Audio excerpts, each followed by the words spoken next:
لا تزغ قلوبنا بعد إذ هديتنا وهب لنا من لدنك رحمة إنك أنت الوهاب.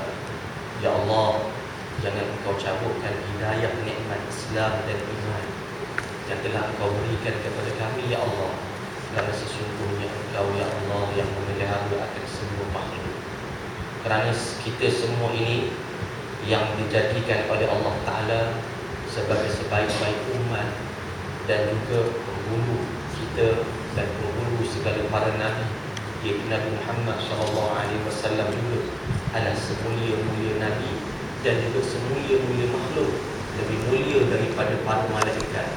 Itulah kemuliaan yang Allah Ta'ala berikan kepada Nabi kita Muhammad SAW. Doa yang saya sangat kuasa. Sedang jemaah yang dimuliakan oleh Allah, alhamdulillah wa syukurillah. Pertamanya juga kita bersyukur dengan doa yang sentiasa juga yang diajar oleh Rasulullah, yang diriwayatkan oleh Imam Al-Baihaqi, yang Rasulullah seringkali membaca doa ini bila tiba akan bulan-bulan ini, yang ini dengan doa yang seringkali kita baca. Boleh kita baca sama-sama ya, doa daripada Rasulullah. Allahumma barik lana fima razaqtana. Makan. Allahumma barik lana fi Rajab wa Sya'ban wa ballighna Ramadan ya arhamar rahimin walhamdulillahi rabbil alamin. Ya Allah, berkatilah kami semua dalam bulan Rajab. Bulan Rajab dah lepas dah. Maknanya bulan itu memang sedia hebatnya dan mulianya ni. Kita ni tumpah berkat daripada bulan itu. Dan berkatilah kami ya Allah dalam bulan Sya'ban. Dan berkat dan sampaikanlah kami ya Allah dengan izinmu ya Allah, dengan kudrahmu ya Allah, kepada semulia-mulia bulan, iaitu bulan Ramadan. Kita tak tahu kita sempat ke tak akan bulan Ramadan. Rasulullah mengajar kita agar berdoa dengan doa ini, tanda kita sayang kepada bulan-bulan yang antaranya dimuliakan oleh Allah Subhanahu wa ta'ala. Apabila Rasulullah menceritakan tentang bulan Rajab, sebagaimana yang kita tahu, dan umat Islam merayakan setiap saban tahun tentang bulan Rajab. Walaupun mungkin ada ustaz dah cerita di sini, ataupun tuan-tuan dan puan-puan pernah dengar ceramah berkaitan bulan Rajab, ada kemuliaan yang Allah Azza wa Jalla berikan. Antaranya mukjizat yang diberikan kepada Rasulullah yang tidak diberikan kepada nabi-nabi yang lain, iaitu Isra dan Mi'raj Nabi Muhammad sallallahu alaihi wasallam, berlaku pada tanggal 27 Rajab. Yang mana ini antara perkara yang besar yang diberikan kepada Rasulullah. Naik ke langit daripada Masjidil Haram ke Masjidil Aqsa, macam-macam cerita kita dengar. Kemudian pula naik ke Mi'raj, naik ke langit melalui tangga yang disediakan oleh Allah, minaz zahab wal fiddah, yang mana tangga itu sebahagiannya daripada emas dan daripada perak, emas perak. Yang mana langkah Nabi Muhammad bersama Jibril itu begitu pantas, sepantas kilat, lebih daripada itu. Kerana perjalanan itu adalah lailan, yakni sebahagian malam sahaja, walaupun ia amat jauh. Itulah mukjizat yang Allah Ta'ala berikan kepada Nabi Muhammad SAW. Tuan-tuan dan puan-puan sekalian, dalam kesempatan yang agak ringkas ini, saya cuma nak nukilkan sedikit perkara yang berkaitan dengan akidah. Hari ini saya buat kuliah umum je. InsyaAllah boleh ya? Boleh insyaAllah. Dan ambillah manfaat sama-sama. Khasnya untuk saya, tuan-tuan dan puan-puan mendengar je boleh terima insyaAllah. Sampaikan kepada masyarakat, keluarga, anak, suami, isteri dan sebagainya. Nabi Muhammad SAW menaiki langit yang pertama, yang kedua jumpa Nabi Allah Adam, Nabi Allah Isa, sampailah ke langit yang keenam, berjumpa dengan Nabi Allah Musa. Naik yang ketujuh, berjumpa dengan Nabi Allah Ibrahim alaihissalam. Kemudian naik satu tempat yang mana Rasulullah SAW berseorangan. Jibril tak ikut sama. Satu tempat yang dimuliakan oleh Allah kerana tidak pernah ada maksiat di situ. Tempat yang mulia, iaitu di Sidratil Muntaha, inda Sidratil Muntaha, di Sidratil Muntaha, yang mana di situ Nabi Muhammad SAW diberikan kemuliaan oleh Allah, menerima kefarduan salat 5 waktu daripada 50 waktu, sebagaimana yang difardukan kepada umat Nabi Allah Musa alaihissalam. Kisah ini masyhur. Cumanya kedapatan segelintir daripada masyarakat yang tidak amanah dengan agama, sama ada mereka berfahaman Al-Wahabiyah, Mujassimah, ataupun mereka ini jahil dalam bab mengenal Allah, sehingga kedapatan kadang-kadang wa'iyadzubillah mereka menyatakan Nabi Muhammad bertemu dengan Allah, bahawa Allah itu berada di langit dan Nabi Muhammad bertemu di langit untuk menerima kefarduan salat. Orang awam di luar-luar sana, oh macam tu ya, hebatnya Nabi Muhammad bertemu dengan Allah yang di langit. A'udzubillah. Terbatal iman seseorang jikalau beriktikad Allah Ta'ala bertempat. Allah Ta'ala berhajat kepada Sidratil Muntaha, Allah Ta'ala berhajat kepada Arash. Perkara akidah adalah perkara usul. Kita ahli sunnah wal jamaah menjawab bahawa Nabi Muhammad SAW naik ke Sidratil Muntaha menerima kefarduan salat tanpa ada perantaranya Jibril AS, yang mana Nabi Muhammad SAW mendengar kalamullah. Kalamullah, kita ulama kita ahli sunnah wal jamaah beriman dengan sifat kalamullah. Kalamullah bila sautin wala harfin wala lughatin, tanpa suara, tanpa huruf, tanpa bahasa Arab, tanpa bahasa Ibrani, tanpa bahasa Suryani. Kalau berhuruf bersuara itu adalah makhluk. Nabi Muhammad SAW diberikan kekuatan dalam hati dia sehingga dia faham itu adalah kalamullah, tentang difardukan kefarduan salat 5 waktu. Bukan Allah Ta'ala berada di langit, bukan Allah Ta'ala berada di Sidratil Muntaha, sebagaimana Jibril alaihissalam contohnya yang menerima wahyu daripada Allah untuk menyampaikan kepada sekalian para nabi dan juga rasul. Allah Ta'ala berkata-kata kepadanya tanpa suara, tanpa huruf, tanpa bahasa Arab, tanpa bahasa Ibrani, tanpa bahasa Suryani dalam Taurat dan juga Injil. Macam mana Jibril faham tanpa suara, tanpa huruf? Allah Ta'ala memberikan kekuatan kepada dia sehingga dia faham itulah firman Allah, dan dia sampaikanlah kepada Nabi. Contohnya Nabi Muhammad SAW, Iqra bismi rabbikal ladzi khalaq. Sebab itulah bagi kita yang mempelajari ilmu usul dalam bab kalamullah, kalamullah terbagi kepada 2. Yang pertama disebut kalam zati. Kalam zati ini iaitu kalam yang tanpa suara, tanpa huruf, tanpa bahasa Arab. Macam mana kita nak faham? Macam mana Jibril nak faham? Bagaimana Nabi Muhammad nak faham? Dan yang kedua disebut kalam lafaz munazzal. Kalam dalam bentuk lafaz yang diturunkan kepada Jibril ataupun diturunkan kepada sekalian para nabi untuk memberi faham daripada kalam zati tersebut. Contohnya kita baca Al-Quran, itu kalam Allah. Bismillahirrahmanirrahim. Ada permulaan, ada kesudahan, ada suara, ada huruf, ada bahasa Arab. Ini kalam Allah. Ibarat untuk menunjukkan itulah yang dimaksudkan oleh Allah Subhanahu wa Ta'ala. Bismillahirrahmanirrahim.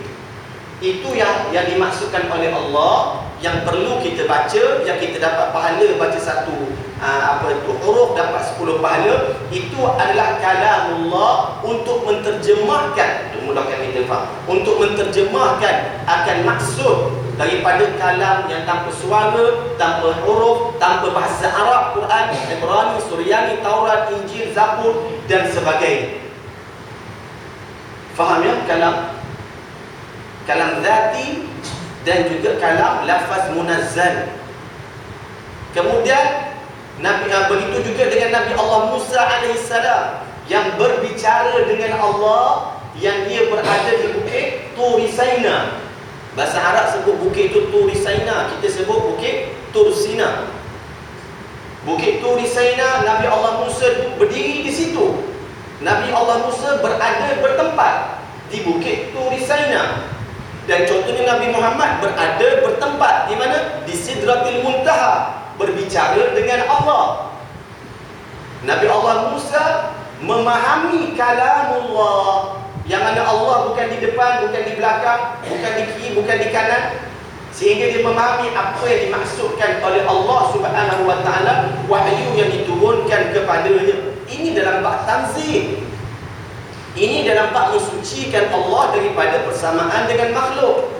Jangan pula kita datang pula pemikiran, oh lepas tu macam mana Ustaz? Allah Ta'ala berkata-kata tanpa suara, tanpa huruf, tanpa bahasa Arab. Inilah yang kita ulang kaji ni, kita nak tahu.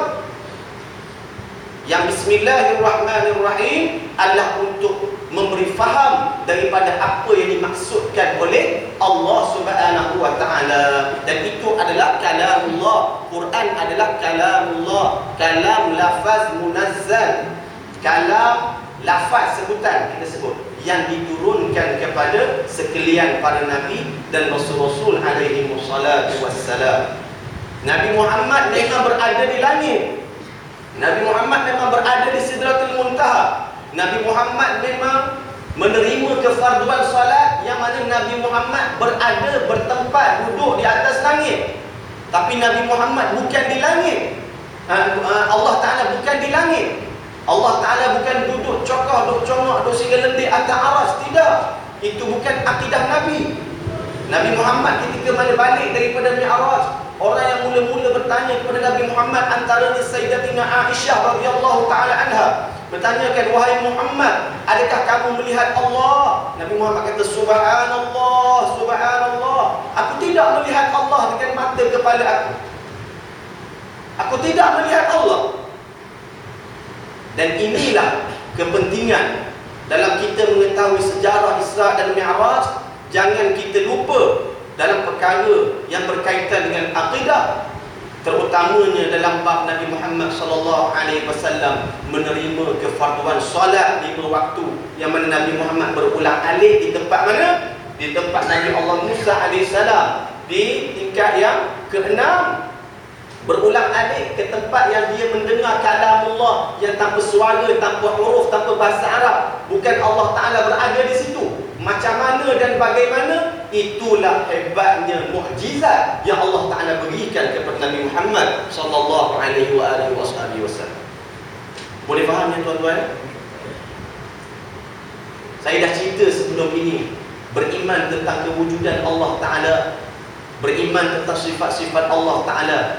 Bukan akal kita itu boleh menerima sepenuhnya, tetapi perlu didatangkan dalil dan juga hujah. Kalau makhluk pun kita boleh percaya benda yang kita tak nampak. Ini kan Allah Subhanahu wa taala. Kalau wire ni saya cerita sebelum ini yang ada saluran elektrik, saya potong, saya tunjuk dawai-dawai yang warna merah ni. Tuan-tuan percaya tak adanya aliran elektrik di sini? Tuan-tuan kata mesti kata ada selagi mana on lagi dia punya switch tu. Kalau tak percaya, main duduk dekat saya cocok. Baru tahu ada kita. Benda tak nampak boleh percaya.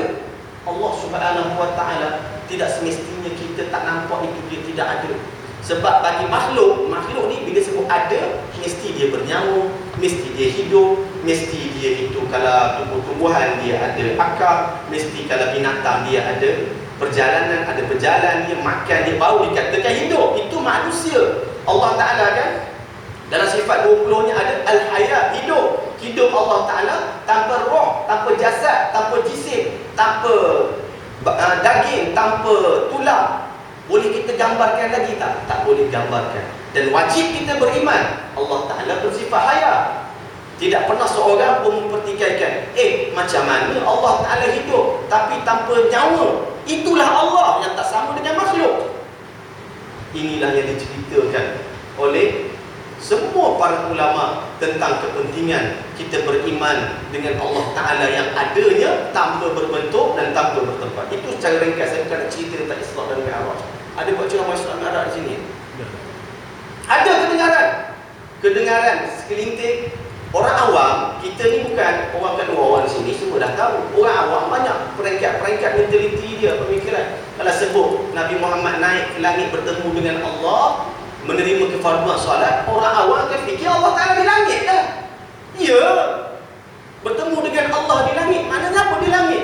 Tashbih, menyamakan Allah Ta'ala dengan makhluk. Orang awam panggung, Allah langit. Hebatnya solat, dia tak tahu dalam masa yang sama menyebutkan Allah. Jangan, kita tak reda orang hina Allah. Itu hina Allah. Bertempat itu manusia, binatang, jin, malaikat. Manusia, binatang, jin bertempat duduk di atas bumi. Malaikat tempat dia di langit, duduk di langit. Semua manusia, makhluk berhajat kepada tempat. Sidang jemaah pendengar dimuliakan oleh Allah Subhanahu wa Ta'ala. Dalam bulan Rejab yang telah lepas dan insya-Allah akan berlaku juga jika dipanjangkan usia oleh Allah Ta'ala kepada kita. Di antara kemuliaan yang besar yang Allah Ta'ala berikan kepada seorang raja ataupun sultan yang berlaku pada 27 Rejab, iaitu Sultan Salahuddin Al-Ayyubi berjaya membebaskan Baitul Maqdis pada 27 Rejab. Sampai sekarang ni apa pula berlaku? Palestin, Israel semakin mengganas. Umat Islam tak nak bersatu. Umat Islam bergaduh sesama sendiri. Bergaduh. Padahal Israel itu kecil je, daripada tidak diiktiraf sebagai negara dan diiktiraf sebagai sebuah negara pula. Tetapi mereka itu bersatu untuk menghancurkan orang Islam. Orang Islam ramai, tapi dia bergaduh sesama sendiri. Tengok politik ni, tengok ini, tak habis berpecah belah. Tak, kita dengan satu akidah Islam. Kita semua umat Nabi Muhammad yang beriman kepada Allah. Jangan kita bergaduh sesama kita. Nabi Muhammad letih, istilahnya letih, menyatukan kaum Aus dan juga Khazraj di Madinah yang berbalah berpuluh-puluh tahun, berbalah zaman tok nenek moyang mereka lagi. Datang Nabi Muhammad ke Madinatul Munawwarah, menyatukan mereka ini di atas dasar Islam.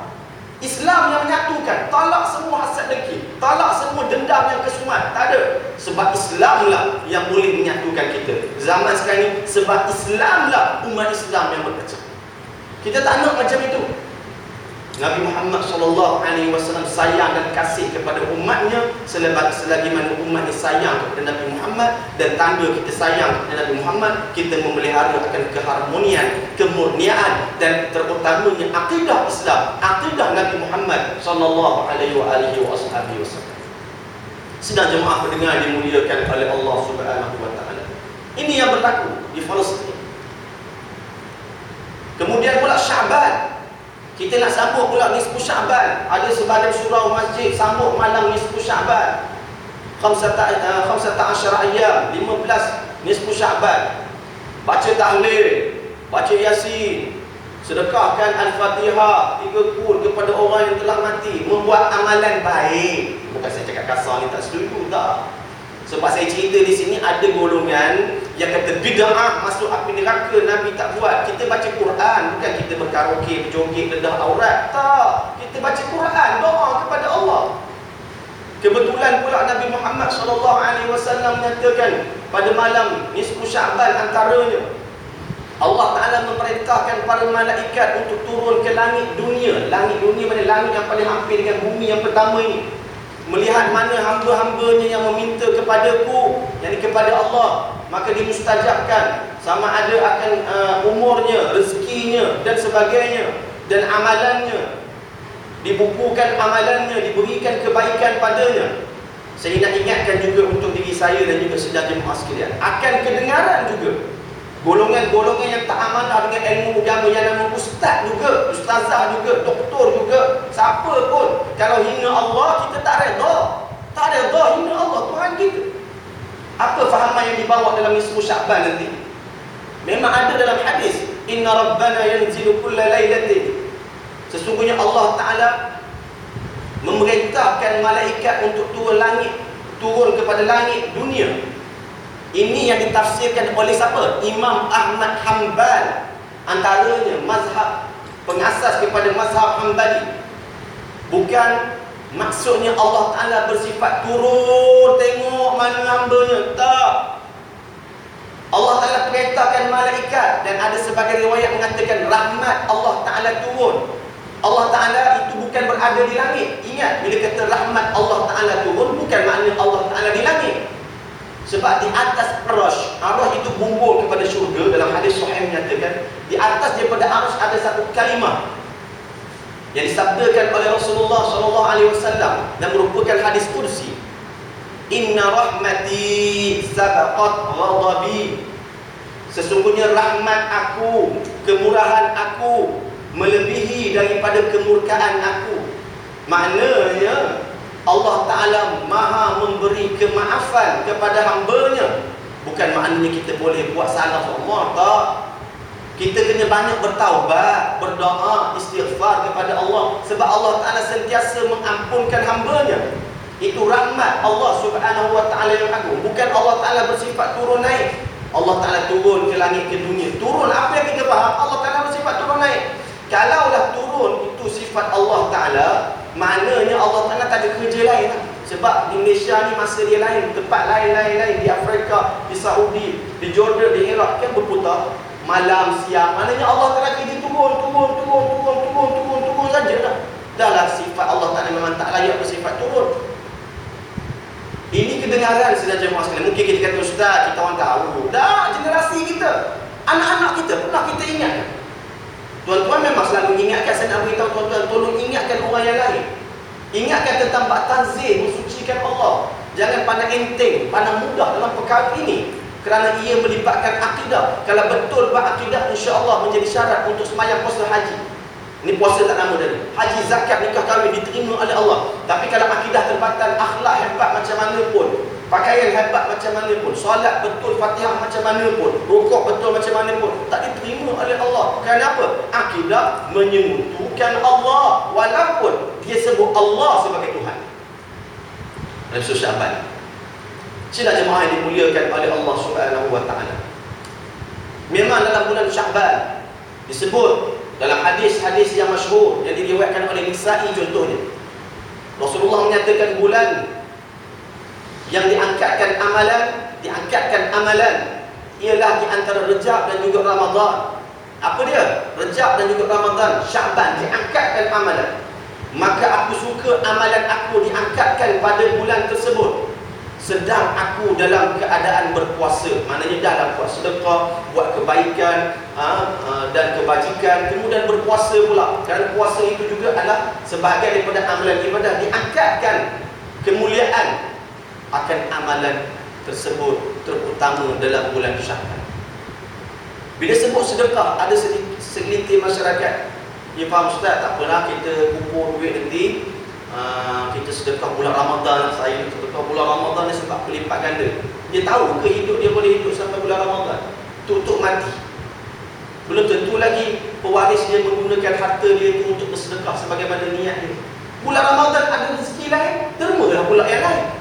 Ada orang jadi orang kat luar sana dia panggil macam tu, saya nak buat sedekah bulan Ramadan ni banyak, nak bagi makan kepada fakir miskin, bagus. Saya nak kumpul ni, dah ada ni 3 juta ni, 10 ribu ni contohnya. Tu sama ada dia meninggal ataupun kita tak tahu hati kita dan benda yang akan datang. Tiba-tiba berbolak-balik tak jadi pula. Daripada 10 jadi 5, dari 5 jadi 3 ribu, daripada 3 tak jadi dah. Bila ada niat dia buat kebaikan, jangan tangguh. Syaitan dia bisik. Ini yang perlu kita awasi sebagai umat Nabi Muhammad sallallahu alaihi wasallam. Rasulullah sallallahu alaihi wasallam menyatakan bahawa Jibril telah datang kepada aku dan berkata, malam ini adalah malam nisfu Sya'ban. Pada malam itu Allah Ta'ala antaranya membebaskan diri seseorang azab min bani kalib, membebaskan seseorang daripada azab sebagaimana banyaknya bulu kambing yang dijaga oleh Bani Kalab. Bani Kalab ni dia menjaga kambing banyak, maka ada bulu-bulu tu. Walaupun banyaknya dosa sebanyak bulu tersebut, Allah Ta'ala mengampunkan dosa seseorang. Sebab itulah kita beramal dan berdoa dan minta istighfar kepada Allah. Dan jangan tunggu malam nisfu Sya'ban je, sekarang ni pun istighfar juga. Apatah lagi bila malam nisfu Sya'ban kita memperbanyakkan lagi istighfar kepada Allah Subhanahu Wa Ta'ala. Selama bulan tersebut, pada malam itu Allah Subhanahu Wa Ta'ala tidak melihat. Allah Ta'ala tidak melihat maksudnya apa? Tidak memandang dan tidak mengendahkan orang apa? Yang pertama yang syirik kepada Allah. dia buat puasa macam mana pun, dia bersedekah macam mana pun, kalau dia syirik, Allah Ta'ala tidak pandang dan tidak endahkan akan apa juga amalan yang dilakukan, sebab dia menyekutukan Allah, menduakan Allah, mengatakan Allah bertempat, berjisim dan sebagainya. Kemudian yang keduanya, Allah Ta'ala tidak memandang orang yang ada sifatnya batu api, melaga-lagakan orang, yang ni mengadu domba orang kata. Allah Ta'ala tidak mengendahkan orang sedemikian, walaupun dia doa macam mana pun pada malam nisfu Sya'ban. Dan juga orang yang memutuskan silaturahim, yakni sesama keluarga mereka itu diputus silaturahim. Jangan kita ingat merapatkan silaturahim dalam hari raya Aidil Fitri dan Aidil Adha saja. Pada bulan ini contohnya, mungkin kita ada bergaduh sesama keluarga kita, maka rapatkanlah ukhuwah sesama kita, sebab kita semula akan kembali ke tanah, semua akan kembali ke tanah. Derhaka kepada ibu bapa, orang yang derhaka kepada ibu bapa, Allah Subhanahu wa Ta'ala tak pandang, Allah Ta'ala tak endahkan apa amalan yang dilakukan pada malam yang penuh keberkatan, iaitu malam nisfu Sya'ban. Dan juga mereka yang penagih arak, peminum arak, Allah Ta'ala tidak memandangnya. Dan inilah perkara-perkara yang perlu dijauhi oleh seseorang itu agar amalan ibadah yang mereka lakukan, contohnya dalam malam nisfu Sya'ban itu, diterima oleh Allah Subhanahu wa Ta'ala. Sidang jemaah pendengar yang dimuliakan oleh Allah Subhanahu wa Ta'ala, banyak hadis-hadis yang menceritakan tentang kemuliaan akan nisfu Sya'ban, kemuliaan tentang perkara yang berlaku dalam bulan Sya'ban. Yang pentingnya dalam diri kita, apa-apa istighfar, doa yang kita minta, apa-apa keampunan yang kita minta daripada Allah, hendaklah kita dahulukan akan perkara mensucikan Allah Subhanahu wa Ta'ala. Kita melihat daripada surah Al-Isra, contohnya dalam bulan Rajab, Allah Ta'ala memulakan Subhana, Maha Suci Allah. Awal-awal lagi Allah Ta'ala dah katakan Maha Suci Allah, maknanya Allah Ta'ala terpelihara daripada semua sifat yang sama dengan makhluk. Dan tujuan diisrakan Nabi Muhammad SAW, dimi'rajkan Nabi Muhammad SAW, disebut di akhir daripada ayat tersebut apa? Bukan untuk bertemu dengan Allah di langit, linuriyahu min ayatina, untuk kami menunjukkan, yakni Allah menunjukkan kepada Nabi Muhammad tentang kekuasaan Allah, kebesaran Allah, dapat melihat 7 petala langit, 7 melihat syurga, melihat neraka, melihat azab, melihat nikmat. Orang yang duduk di dalam syurga macam itulah umat kamu, wahai Nabi Muhammad SAW. Bukannya Allah Ta'ala menunjukkan diri dia yang berada di langit, kerana Allah Ta'ala bukan berada di langit. Nabi Muhammad SAW menyatakan, innakum satarawna rabbakum yawmal qiyamah. Kita semua ini, termasuk Nabi, akan melihat Allah Subhanahu wa Ta'ala dengan mata kepala kita sendiri bila di dalam syurga, yang mana kita berada di syurga. Kena faham? Dan Allah Ta'ala bukan di syurga, Allah Ta'ala bukan di depan, Allah Ta'ala bukan di kiri, di kanan, di depan, di atas, di bawah, di belakang. Itulah nikmat yang paling besar yang akan dirasai oleh orang beriman sahaja, yang dimasukkan oleh Allah Ta'ala ke dalam syurga. Jangan duk tanya lagi dah, macam mana tengok Allah Ta'ala yang dia bukan dekat depan, sebab depan itu adalah arah jihad. Sebagaimana sebelum hari kiamat Allah Ta'ala ada tanpa bertempat, selepas hari kiamat dan selama-lamanya sifat Allah Ta'ala kan tidak pernah berubah. Kaedah ulama usul menyatakan Subhanallah yughayyir wa la yataghayyar. Maha suci Allah yang mengubah-ubahkan makhluk. Hebatnya Allah, ialah kita ni daripada kecil, daripada muda, daripada belia, remaja, tua, berubah-ubah. Hebatnya Allah Ta'ala menciptakan makhluk. Wa la yataghayyar, dan Allah Subhanahu wa Ta'ala itu tidak berubah-ubah. Dia mengubahkan makhluk, dia tidak berubah.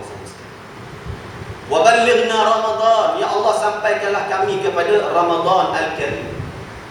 Bila kita sebut Ramadan, ada satu hadis yang masyhur, memang yang hadis yang sahih, yang diriwayatkan oleh Bukhari dan juga Muslim, yang sering kali kita baca, kita dengar, yang mana Rasulullah menyatakan man shama Ramadana, ini biasa, imanan wa ihtisaban ghufira lahu ma taqaddama min dhanbi.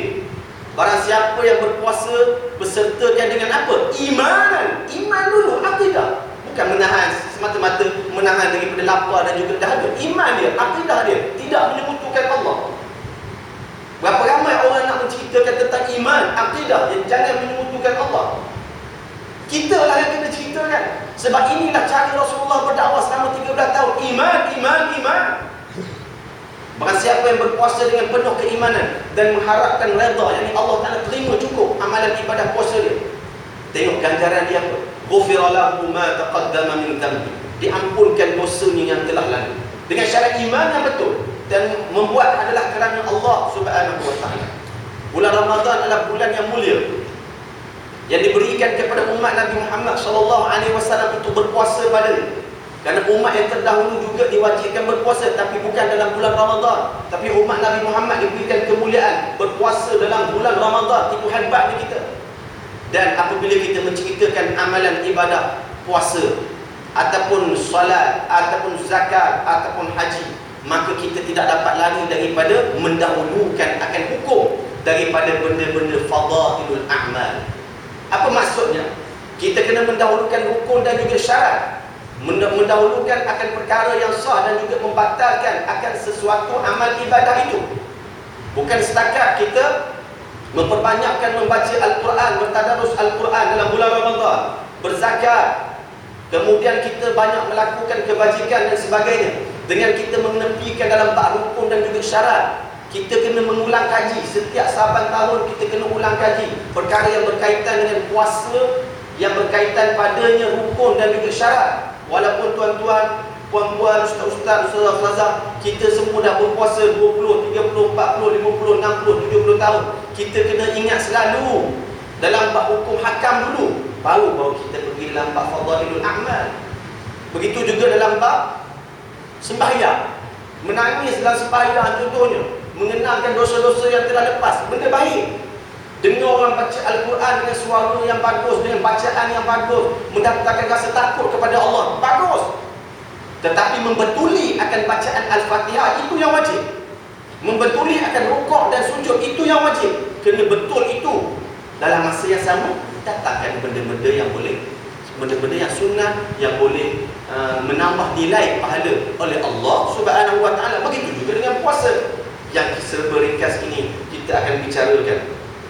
Sedang jemaah mendengar yang dimuliakan oleh Allah Subhanahu wa Ta'ala. Ini saya tak boleh nak panjangkan masa, insya-Allah, walaupun tuan-tuan rasa ustaz tunggu kalau sampai pukul 10 11 saya sekejap. Masuk je waktu isyak saya kena berhenti. Saya ada syarat agung lepas ni. Aku kan fikirkan benda semua dah. Dalam kampung apa semua tak. Syarat ada orang jemput tadi. Kita tak tahu, kita tak teringat kalau ada kuliah sini. Yo dah rajin mengingatkan. Datang ke saya. Okey. Tentang puasa, kita kembali kepada rukun dan juga syarat. Semua amal ibadah, saya tak nak cerita semua kita dah puasa lama dah, tapi kita nak ulang kaji.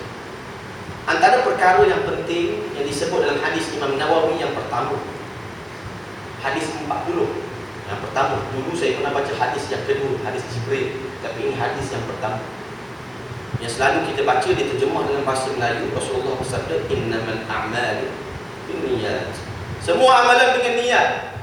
Bila niat, kita belajar dalam mazhab Imam Syafi'i, muqtarinatun bil fa'il, berserta dengan perbuatan itu sendiri. Nama pun innamal a'malu binniyat. Amalan itu berserta dengan niat, kena ada niat sedetik, maka sahlah akan amal ibadah tersebut. Berkaitan dengan puasa, begitu juga puasa bulan Ramadan dia tak macam puasa-puasa dalam bulan lain, ataupun puasa sunat dan sebagainya. Puasa sunat tuan-tuan pun semua tahu. Kalau kita hari Isnin contohnya yang disunatkan berpuasa, walaupun kita tak niat pada malam hari, bangkit-bangkit melohor lah orang kata, pukul 10, tak breakfast tak apa semua, alah ni puasa sunat lah. Walaupun dia tak niat, maka sah akan puasa dia. Adapun puasa qada, segelintir masyarakat di luar-luar sana, qada itu wajib yang dia tinggalkan daripada bulan Ramadan. Dia masukkan pula qada tu dalam puasa sunat, yang mana dia tak niat pada malam hari, dia niat pada pukul 11 pagi. Dia bangkit, oh ni dia ada puasa tertinggal ni, puasa tertinggal bulan Ramadan tu. Oh saya nak puasa qada lah kerana Allah Ta'ala. Tak sah akan puasa dia. Qada hukum dia sama dengan Ramadan. Faham? Sebab wajib. Mana dalil dia? Rasulullah SAW bersabda tentang niat, antaranya ada dua, tabi'id dan ta'yin nama dia. Semua orang tahu yang tuan-tuan dah beramal selama ni, alhamdulillah. Tabi'id maknanya wajib berniat tabyid, maksudnya pada setiap malam hari. Man lam yubayyit as-siyam, Rasulullah kata, man lam yubayyit as-siyam qabla al-fajr fala siyam lah. Barang siapa yang tidak menetapkan niat pada malam hari setiap hari dalam bulan Ramadan, maka tidak ada puasa pada esok. Kalau dia tak niat, dia kena menahan daripada makan dan minum pada esoknya. Bukan makna senang-senang, tapi dia kena qada nanti selepas daripada 1 Syawal. Bila masa dia, sedang jemaah pun tahu, iaitu ketika mana matahari terbenam, yakni maghrib, dan juga sebelum terbitnya fajar shadiq, yakni sebelum masuknya waktu subuh. Andai kata contohnya, mungkin sedang jemaah ada tanya, mungkin nak tanya kot, boleh ke Ustaz nak niat sekali je untuk 30 hari? Ini saya jawab. Sabar. Ini azan. Belum. Okey. Andai kata lepas dia berbuka, contohnya hari yang kedua berbuka, dia masuk waktu maghrib, buka apa semua, azan masuk, berbuka, kemudian dia terus niat dalam hati dia, dia nak puasa esok hari bulan Ramadan kerana Allah Ta'ala dalam hati dia. Selepas maghrib dia tak niat, selepas isyak dia tak niat, lepas tarawih dia orang selalu niat, ramai-ramai dah baca dah, tak niat juga sebab dia tak sembahyang tarawih. Kemudian pula sebelum tidur tu pun dia tak niat juga, bangkit-bangkit melohor ataupun pukul 8, sahur petang lagi, maka sahlah puasa dia pada esok hari. Sebab apa sah? Sebab dia dah niat sebahagian daripada malam itu tadi. Nak beritahu yang qada solat tu dia kena qada lah. Puasa dia tetap diterima sebab dia ada niat. Itu kita makruf, kita tahu. Adapun bagi mereka yang nak berniat untuk sekali saja dalam bulan Ramadan, maka ia yang pertamanya kena tahu itu bukan daripada mazhab Imam Syafi'i, iaitu daripada mazhab Imam Maliki. Boleh tak ikut Ustaz? Boleh, tapi kena mengetahui akan syarat-syaratnya. Maknanya segelintir masyarakat dia kata, Ustaz saya ni puasa kadang-kadang lupa nak niat tiap-tiap hari ni, maklum nak puasa Ramadan ni tiap-tiap hari, takut terlepas, jadi saya puasa sekali, niat sekali je lah. Boleh, boleh. Yang pertama dia tahu dia ikut dalam mazhab Maliki, dan dia kena tahu perkara-perkara yang boleh membatalkan puasa dalam mazhab Maliki. Antaranya apa dia? Dalam mazhab Imam Syafi'i, menitiskan ubat mata ke dalam mata, air mor, maka tidak membatalkan akan puasa. Tetapi dalam mazhab Maliki, maka ia membatalkan puasa kerana ubat titis air mata tu kadang-kadang akan sampai ke anak tukar, betul ya? Kadang-kadang rasa pahit. Dalam mazhab Imam Syafi'i pun, kalau rasa pahit tu jangan telan, kena buang lah. Memang ada upaya untuk buang, tidak. Kalau orang nak ikut dalam niat dalam mazhab Maliki, boleh yang satu ini 30 hari, maka dia tak boleh buat benda macam tu. Bukan susah, boleh ikut. Saya tak menyusahkan, Islam tidak menyusahkan, tapi kena tahu syarat. Bagaimana yang sidang jemaah dah lakukan, tak apa, saya ulang kaji ya, semua dah tahu insya-Allah. Yang keduanya, yang dikatakan dan yang dibolehkan mereka yang berniat untuk 30 hari sekali saja untuk niat, yakni wajib padanya berniat pada awal Ramadan. Awal Ramadan, orang ini dia sah akan niat dia walaupun hari ketiga keempat dia tidak niat. Maknanya orang perempuan contohnya yang masih lagi datang padanya keuzuran, setiap bulan dia akan datang tempoh sepanjang, paling panjang pun 15 hari, paling singkat pun kadang-kadang 7, 8, 9 hari. Yang betul perempuan yang tadi lah. Orang yang datang lagi dalam haid, mereka tidak boleh niat untuk sebulan. Ataupun, ini sebut dalam mazhabnya, mazhab Maliki. Ataupun, jika orang lelaki ataupun orang perempuan, dia ada niat dalam skedul dia, dalam jadual dia, memang pada 7 Ramadan, contohnya, dia akan bermusafir. Dan dia dah niat dah awal-awal bahawa 7 hari bulan itu dia akan berbuka. Sebab orang yang bermusafir itu diharuskan berbuka. Dia niat, musafir itu tak apalah, dia nak berbuka. Maka orang yang ada niat untuk berbuka pada hari tersebut, dia tak boleh niat untuk 30 hari. Ini kedudukan dalam bab berniat untuk sekali saja untuk 30 hari. Dibolehkan bersyarat. Ini contoh daripada perkara yang berkaitan dengan subhanallah azan. Dan sikit lagi apa yang saya nak kaitkan juga tentang niat lagi. Saya nak ambil niat. Contohnya bagi perempuan ataupun bagi lelaki, pada waktu malam, khasnya bagi perempuan. Yang mana contohnya darah kotor dia, haid dia pada hari yang ke-8 dalam bulan Ramadan. Kebiasaannya 7, 8, 9 macam tu lah. Pada waktu malam 7 hari dah datang haid tu, kebiasaannya dia fikir untuk diri dia, hari esok ni suci ke datang lagi darah haid. Benda tu tak tahu, benda tu kena cek baru tahu. Kadang-kadang terlebih sehari, kadang-kadang kurang sehari. Contohnya hari yang ke-7 itu, yang kebiasaannya hari ke-8 ke-9 dia akan putus. Tapi waktu malam hari ke-7 tu dia masih lagi datang darah kotor. Kemudian dia nak berniat dalam keadaan dia haid, dan dia tidur, dia niat dalam keadaan haid. Selepas dia bangkit tu, yang mana niat dia tu tak sah, dia bangkit esok pagi pukul 8 pagi tu, tengok dah bersih, maknanya tak datang darah haid, maka tak sah akan puasanya. Kerana apa? Kerana dia niat dalam keadaan haid. Contoh yang kedua, andai kata seorang perempuan itu pada hari yang ke-7 dia rasa hari ke-8 tu dia memang suci ke tak suci, tak tahu. Hari yang ke-7 tu, sebelum dia tidur dia cek, memang masih lagi ada darah tersebut. Jadi dia bangun sahur. Orang perempuan ni dia kuat bangun sahur daripada orang lelaki. Orang perempuan kan tak bangun masak, orang lelaki susah dah nak makan. Yang ramai orang perempuan kadang-kadang tu dia tak puasa esok pun dia bangkit juga buat kita. Ya. Tuan-tuan sini tak, tuan-tuan yang masak orang perempuan mungkin.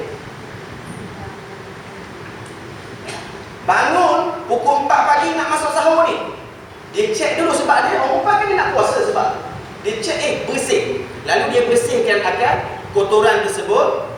Kemudian dia tak mandi janabah. Sebab nak masak lagi ni, suami dah kumpul dapat pekel ni, cepat makan ni, nak azan ni. Masak. Tapi dia dah niat dah lepas dia suci tu. Dia niat. Lepas masak, lepas makan apa semua azan, tak ada mandi, maka sahlah puasa dia pada keesokan hari. Begitu juga bagi mereka yang berjimat pada malam hari. Selepas berjimat, maknanya dia berniat, ataupun sebelum daripada berjimat, orang lelaki tu dia berniat dan dia bangkit subuh tu lewat pukul 8 pagi, meluhur letih sangat, maka sahlah akan puasa dia walaupun dia tidak mandi janabah. Ini keadaan niat yang kita selalu belajar, kita ulang kaji dalam bulan puasa, yakni Ramadan Al-Karim, yang perlu kita ingatkan, yang tuan-tuan dan perempuan semua dah tahu. Apatah lagi kalau nak cerita pasal wiladah, mereka yang melahirkan anak dalam bulan Ramadan. Ini banyak lagi perbahasan yang perlu kita bahaskan. Saya nak tambah sikit lagi, tak apalah, saya lewat sini. Berkaitan dengan mereka yang diharuskan berbuka. Saya ilmu ni saya tak boleh nak singkat-singkat, tuan-tuan. Walaupun tuan-tuan suruh saya panjang lagi, insya-Allah, tapi saya tak boleh nak panjang, saya singkat-singkat ya. Okey. Apa dia? Saya tak ada nak cerita pasal Syiah. Haji Mu'in, saya kena cerita buat puasa boleh. Wa yajuzu li musafirin, diharuskan bagi orang yang bermusafir itu berbuka puasa. Sama ada dia mampu ke tak mampu ke. Dalam musafir itu syarat dia kalau lebih dia 2 marhalah, memang kalau dia berbuka tak berdosa. Sama ada dia mampu ataupun tak mampu.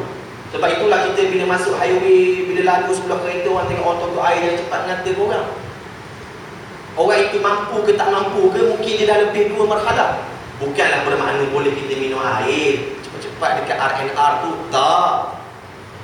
Pandai-pandailah jaga menghormati akan bulan Ramadan Al-Karim. Tapi diharuskan berbuka. Tapi dalam Islam Rasulullah menyatakan, jikalau kamu mampu maka kamu tahanlah. Sebab berpuasa bulan Ramadan banyak kemuliaan, tak sama dengan kita qada dalam bulan yang lain. Sebagaimana yang kita tahu, had yang ditentukan dalam mazhab Imam Syafi'i 48 batu bersamaan dengan 90 km ataupun 100 km. 2 marhalatan, itu nisbah daripada jarak. Mereka yang bermusafir ini diharuskan berbuka. Dan berkaitan dengan hari Jumaat, dan sebahagian daripada ulama-ulama lain mengatakan hari-hari yang lain, khususnya dalam hari Jumaat. Bagi mereka yang ingin berbuka berbuka puasa dengan sebab musafir lebih daripada 2 marhalah. Contohnya pada hari Jumaat, yang diharuskan berbuka adalah mereka yang keluar daripada rumah dia sebelum waktu subuh. Contohnya pukul 4 pagi dia nak balik ke Pahang, dia nak balik ke Kelantan, dia balik ke Terengganu, lebih sangat dah 2 marhalah. Di tengah perjalanan memang dah lebih 2 marhalatan. Maka dia berbuka puasa. Yang mana dia mampu ke tak mampu, dia tak berdosa. Maka orang ini tidak berdosa padanya. Itu di sisi mazhab Syafi'i, Hanafi dan juga Maliki. Adapun di sisi mazhab Imam Ahmad Hanbal saja, jikalau orang itu musafir keluar daripada rumah dia selepas waktu subuh, contohnya waktu zuhur, diharuskan juga berbuka. Tapi dia seorang sudah cakap, yang tiga-tiga ni cakap orang yang diharuskan berbuka dalam keadaan musafir, yakni mereka yang keluar daripada rumah dia waktu sebelum waktu subuh. Begitu juga hal keadaan dalam solat Jumaat, dikiaskan dalam solat Jumaat. Bagi lelaki yang difardukan kepadanya solat Jumaat, yang mana dia tidak berdosa meninggalkan solat Jumaat tersebut, yakni dia keluar daripada rumah dia sebelum waktu subuh, maka jikalau dia tinggalkan Jumaat sepanjang perjalanan dia, maka tidak berdosa padanya. Adapun jikalau dia keluar selepas daripada waktu subuh pada hari Jumaat, maka hendaklah dia menunaikan akan amalan ibadah solat Jumaat tersebut. Ini keadaan yang kita dah tahu. Begitu juga dengan puasa itu sendiri, yang sebenarnya mahu dah tahu dah. Tak apa, sebenarnya mahu sedang kita ulang kaji benda ini berkaitan dengan niat, berkaitan dengan keharusan berbuka. Mudah-mudahan Allah Subhanahu Wa Taala memberikan taufik dan hidayah kepada kita, dan insya-Allah kita akan mempanjangkan benda-benda ini insya-Allah berkaitan dengan ilmu. Di akhir ini insya-Allah, sebelum kita solat ini, ada tu permintaan daripada seorang hamba Allah Ta'ala di klinik tebing, doa selamat ringkas anaknya Dalilawati bin Bukhari yang akan menjalani pembedahan besok pagi. InsyaAllah sama-sama kita berdoa kepada Allah dan untuk Dalilawati bin Bukhari agar diberikan ketenangan kepadanya, diberikan kekuatan rohaniah kepadanya. Dan saya ingatkan kepada Nik Tebing, ingatkanlah kepada anak itu tentang sebagaimana Sayyidina Luqmanul Hakim mengingatkan kepada anaknya.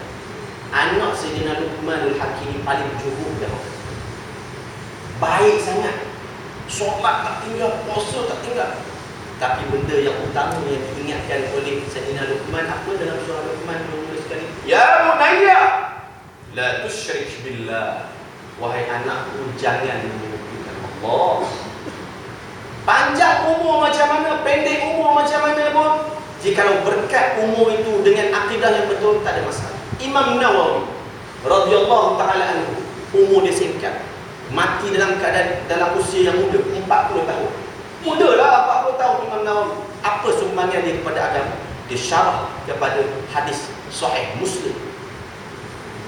Tahap dia sampai kepada mujtahid mutlak sebenarnya, boleh mengasaskan mazhab yang lain, tapi dia hormat Imam Syafi'i, dia ikut mazhab Imam Syafi'i. Imam Nawawi ini hebat sangat. Umur yang singkat tapi berkat. Umur yang panjang, Nabi Allah Nuh, Nabi Allah Adam alaihissalam, tapi berkat kerana berdakwah kepada siapa? Anak dia sendiri, kepada isterinya sendiri. Terima tak terima belakang kira, itu urusan dia dengan Allah Subhanahu. Kemudian baru cerita tentang aqimus solat, dirikan solat anakku. Ingatkan apa? Birrul walidain, buat baik kepada ibu bapa. Tapi yang pertama, jangan menyekutukan Allah. Mudah-mudahan insya-Allah Allah Subhanahu Wa Taala memberikan kesihatan dan kemuliaan, agar diberikan kesihatan yang berpanjangan untuk meneruskan amal ibadah sebagai hamba kepada Allah Subhanahu Wa Taala. Insya-Allah kita akan mendekatkan Al-Fatihah. Kita minta berkat Nabi Muhammad SAW agar diberikan ketenangan kepadanya untuk menjalani pembedahan apa saya tidak tahulah, bedah sakit, apa pertumbuhan ke apa semua.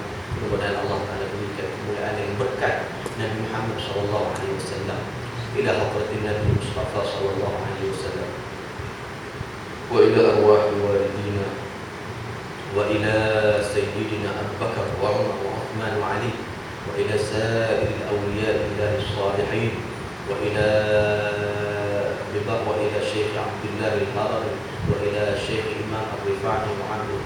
عاجلا وإلى سائر الأولياء الله الصالحين وإلى الخلفاء الراشدين ببركتهم. الفاتحة. أعوذ بالله من الشيطان الرجيم. بسم الله الرحمن الرحيم.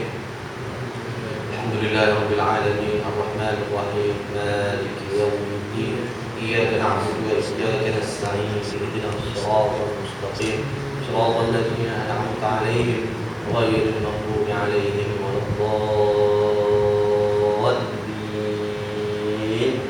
بسم الله الرحمن الرحيم. الله لا إله إلا هو الحي القيوم لا تأخذه سنة ولا نوم له ما في السماوات وما في الأرض من ذا الذي يشفع عنده إلا بإذنه يعلم ما بين أيديهم وما خلفهم ولا يحيطون بشيء من علمه إلا بما شاء وسع كرسيه السماوات والأرض ولا يؤوده حفظهما وهو العلي العظيم. وإذا مرضت فهو يشفين وإذا مرضت فهو يشفين وإذا مرضت فهو يشفين. بسم الله الرحمن الرحيم. الحمد لله رب العالمين والصلاة والسلام على أشرف الأنبياء والمرسلين وعلى آله وصحبه أجمعين.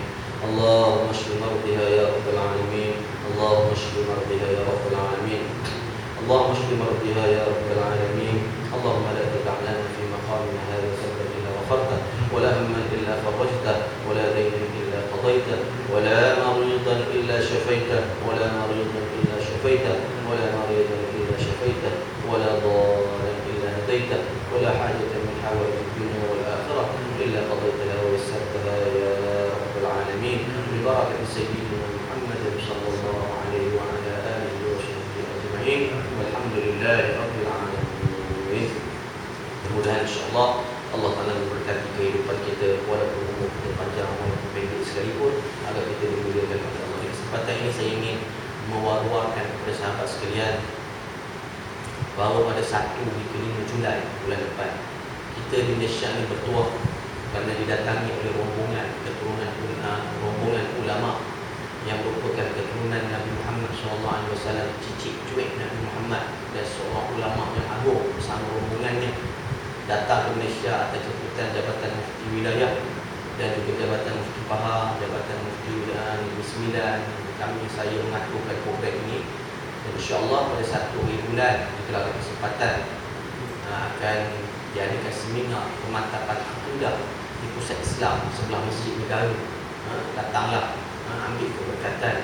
Kemudian pada 1 hari bulan juga bukan itu, minta maaf, program itu pada 3 hari bulan, 3 hari bulan pagi ya.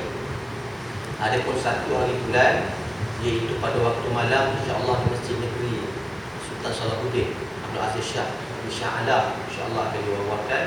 Dan pada 1 hari bulan juga pada pukul 9 hingga 10 pagi live, kalau tak sempat datang live dalam IQ Institut Kemajuan Islam Malaysia. Ready, dengarlah wasiat daripadanya. Selain daripada ilmu, beliau adalah cucu-cucu kepada Rasulullah dan dia membawa asar, ini kesan peninggalan Nabi Muhammad, moyang dia sendiri, iaitu janggut ataupun rambut ataupun cawan ataupun jubah Nabi Muhammad. Sebelum ni kita mungkin lihat replika dia, ini benda yang disimpan dan kita ambil berkat. Dengan ambil berkat ya, berkat ini benda baik, bukan kita membaca ya. Yang Wahabi marah saya. Kemuliaan ke-1 yang ke-5. Mudah-mudahan dengan masa yang saya bagi ini, kalau ada kesempatan insyaAllah kita ambil kemanfaatan dan keberkatan daripadanya agar Allah Ta'ala membuka hati kita dan semua sekali untuk menerima kebenaran Islam. Wallahu Ta'ala ala wa ahkam.